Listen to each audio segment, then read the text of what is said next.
Hi, welcome to Hardy Classics. Sun shining, another classic. And this is a classic, isn't it? What have we got? We've got a 1929 Morris Minor. And when I say Morris Minor, most people out there in my age group will be thinking, oh, Morris Minor, you know, the round Morris Minor from the 60s, 70s, even the early 50s, really. You know, we've got Morris Minor pickups and vans for sale. Well, this is a really early Minor, 1929. And it started life, this particular one, as a van. It's a really, really interesting story with this particular vehicle. There's a big wadge of documentation that goes with it, that tells you the story of it, where it was actually started life as a van. And then I think it was in 1960, it had a coach built saloon body fitted, two-door saloon body. Most ironic thing about it is, if it had been left as a van, it would probably be worth more money than what it is now. We're selling this car as a running restoration. It starts, it stops, it's got plenty of power, it drives okay. And I think, looking at the car, the story behind it is, guys, done exactly what I say to people. Don't buy a car and pull it to bits unless you've got the rest of your life to complete it. If it's half tidy, do a bit at a time, and I think that's what he's done. Starting around the front of the car, he's painted the front wings. These have all been painted, and to be fair, it's just a bit of dust on there. It's quite a good finish. So he's done all four wings. He's painted all four wings round the car. As you can see, it's just dust on here. It's just come off the transporter. He's painted all four wings, and he's painted the bonnet. And again, to be fair, it's a really good job, that. That would polish up nicely. It's just a bit of dust. So to finish the car isn't a lot of work. You'd have to paint this, obviously black, and paint the door, the scuttle, to match that. So not a lot of work, really. A lot of the hard work's been done. And a lot of the hard work in other places on the car's been done. If you look at the suspension, that's all new. If you look at these suspension units, they're new. The brake cables and brakes are new. The engine bonnet catches are new. Going under the engine, there's a lot of work on it, that little engine.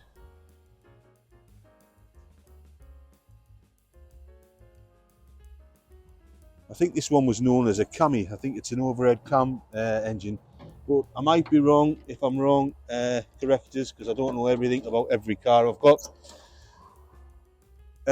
Another feature of this car is its folding sunroof. If I can get it up, there you go.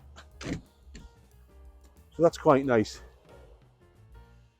I've been led to believe that there was only 100 ever made with this body on, but again, please, Morris experts, correct us. I don't know enough about them. I have cars from 1899 all the way up to 1990, so I don't know everything about them. And there's guys out there who know everything about these cars. Looks for all like an Austin 7, but I like it better than an Austin 7. There's a bit more room in it than an Austin 7. Let's move inside. Door's locked. You've got a little bit of wood there to lock the door. So inside, looking at the interior is nice. There's no rips or tears. It's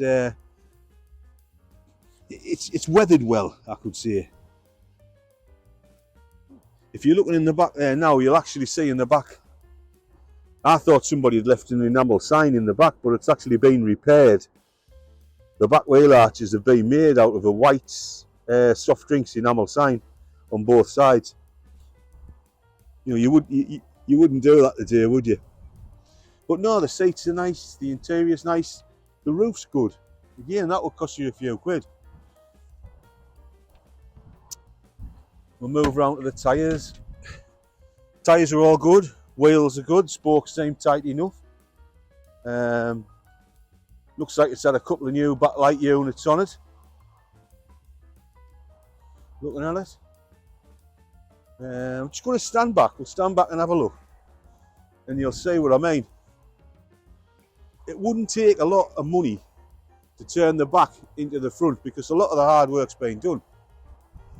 So again, I think a really, really worthwhile project for somebody. Not for me because I haven't got time, but for a DIY man, why not? If you were good with a brush paint, you could brush paint it. Inside, the carpets let it down. I mean, these are just cheap carpet, but you could use them as patterns, or you can buy carpets from the club. All the instruments seem really good. It's a lovely little quiet engine. I think the exhaust's blown. Again, not a massive job. But apart from that, it's just a really, really nice little thing. I'd run it through the summer, and in the winter, put it in your workshop, a couple of weekends, and get it painted. And you'd have a nice little thing for next year. You know the basis of the cars, right? You know the engine, the gearbox, the brakes, the suspension, the interior. You know that's okay, so you've only got to do a bit of paint work. Right, let's have a look at some of the paperwork for this little Morris Minor. We'll start with what looks to be like a lot of correspondence and bills in that little pack. Again, there's a lot of information on this car. Well, there's an original bill there when the guy bought it in 1998, received the sum of £4,500. So that was quite expensive in the day. Copy of an old V5, vehicle operation record. So this is actually, I think it was when it got rebodied and rebuilt in 1968-69. So I think this is when it had the van body off and the coach build body, and that's from the coach builders. So that's really useful, really good. Again, more correspondence, more bills. There's actually stacks of them here. It's a really interesting little car. Another little boat there, bits and pieces, some articles in a magazine, some more letters which I'm not going to read, test certificates, and the complete Morris Minor book. So there you have it. We'll get inside and I'll fire it up.